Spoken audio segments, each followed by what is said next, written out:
Assalamualaikum Asa. Waalaikumsalam Bu. Bagaimana kabar Asa hari ini? Alhamdulillah baik sih Bu, cuman agak capek sih. Oh begitu. Capek karena belajar atau karena ada kegiatan lain Asa? Ya biasa lah Bu, capek karena ada tugas sekolah yang lumayan banyak. Baik Asa, nggak apa-apa, jangan khawatir. Di sini kamu bisa cerita dengan santai seperti ngobrol dengan seorang ibu. Ibu ingin mendengar ceritamu dengan baik karena setiap cerita dari Asa itu penting.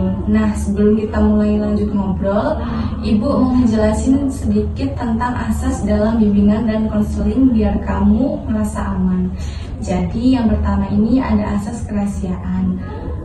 Jadi apapun yang Asa ceritakan di sini, Ibu akan jaga. Tidak akan disampaikan ke orang lain tanpa persetujuanmu. Lalu yang kedua ada asas kesukarelaan.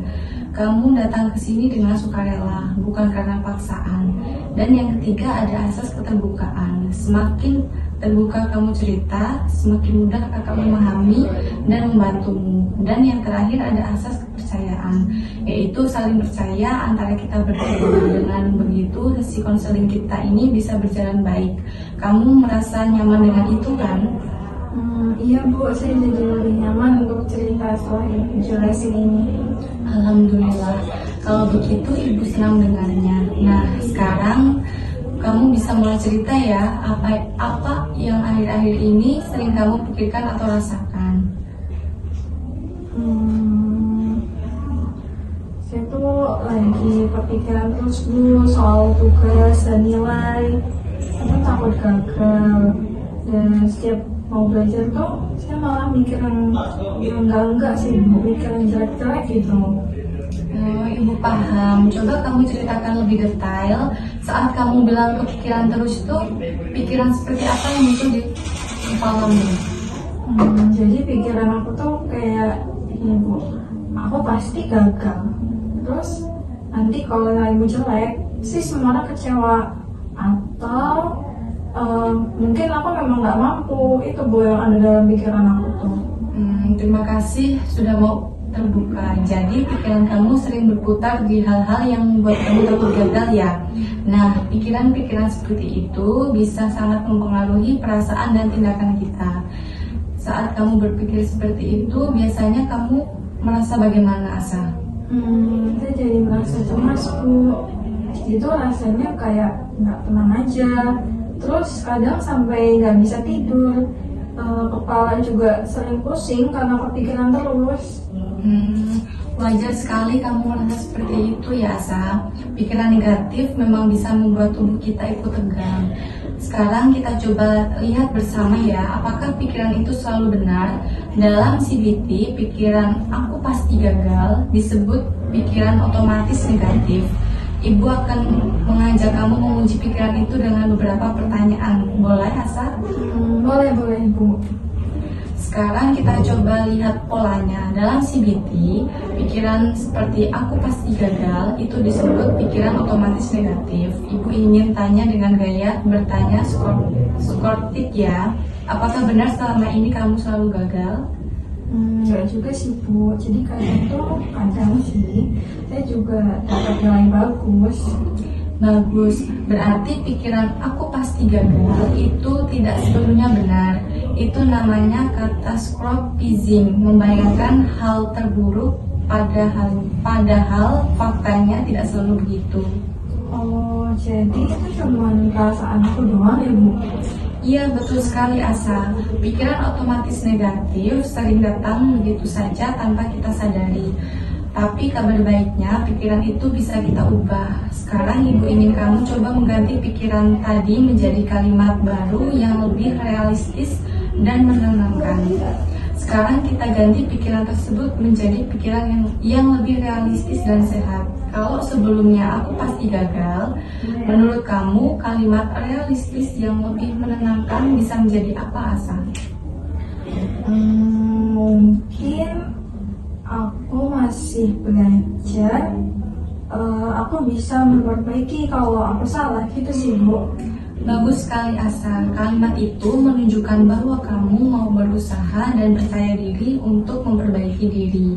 Sekarang kamu coba bayangkan kalau kamu memikirkan kalimat itu setiap kali mau belajar, kira-kira nih perasaan kamu bagaimana? Lebih ringan sih Bu, insya Allah ya, nggak seserem biasa sebelumnya. Ibu senang mendengarnya. Nah, mulai sekarang kalau pikiran negatif muncul, berhenti sejenak, tarik nafas dalam-dalam, lalu ganti dengan pikiran positif seperti yang barusan kamu buat. Kamu bisa latihan ini setiap hari supaya semakin terbiasa. Baik Bu, saya bakal coba sih. Bagus Asa. Kalau kamu merasa kesulitan, tulis saja pikiran negatifnya di buku. Lalu buat versi kalimat positifnya di sebelahnya. Itu membantu sekali dalam latihan restrukturisasi kognitif. Baik Asa, sebelum kita akhiri, Ibu akan rangkum sebentar. Tadi kamu cerita bahwa kamu sering overthinking akademik karena pikiran-pikiran otomatis seperti aku pasti gagal. Kita sudah belajar cara restrukturisasi kognitif, yaitu mengganti pikiran negatif menjadi pikiran yang lebih realistis. Aku sedang belajar dan aku bisa memperbaiki diri. Mulai hari ini, coba latih teknik itu setiap kali overthinking muncul. Bagaimana? Apakah kamu siap mencoba, Asa? Iya Bu, saya siap. Nah, bagus sekali.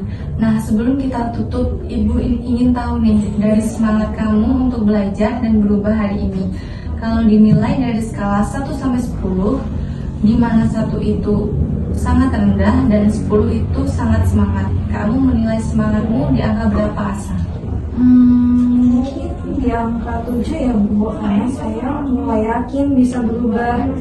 Bagus, nilai 7 itu sudah menunjukkan semangat yang tinggi. Ibu percaya nanti bisa naik jadi 8 atau 9 kalau kamu terus berlatih. Nah, supaya latihanmu lebih terarah, Ibu kasih kamu satu tugas lembar kecil ya. Nah, tuh kertas ini kamu diminta menulis 3 hal. Yang pertama ada pikiran negatif yang muncul setiap hari. Yang kedua ada pikiran positif penggantinya, dan yang ketiga ada perasaan kamu setelah menggantinya. Kamu bisa isi setiap malam selama seminggu. Nanti kita bahas di pertemuan berikutnya. Tujuannya supaya kamu bisa melatih diri mengenali dan mengubah pikiran negatif jadi positif ya, Sas. Iya Ibu. Nanti saya bakal coba buat ngisi tugasnya. Baik, Ibu percaya kamu bisa. Kamu anak yang rajin dan bertanggung jawab. Hanya perlu sedikit untuk mengatur pikiran agar lebih positif. Ibu senang kamu mau terbuka hari ini. Nah, minggu depan kita jadwalkan pertemuan lagi untuk melihat perkembanganmu ya.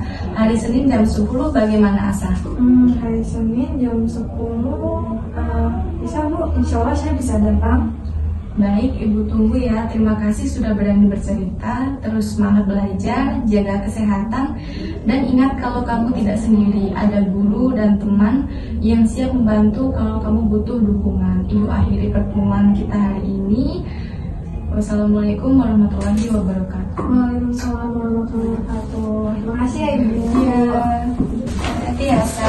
Pamit ya Bu. Iya. Assalamualaikum. Salam.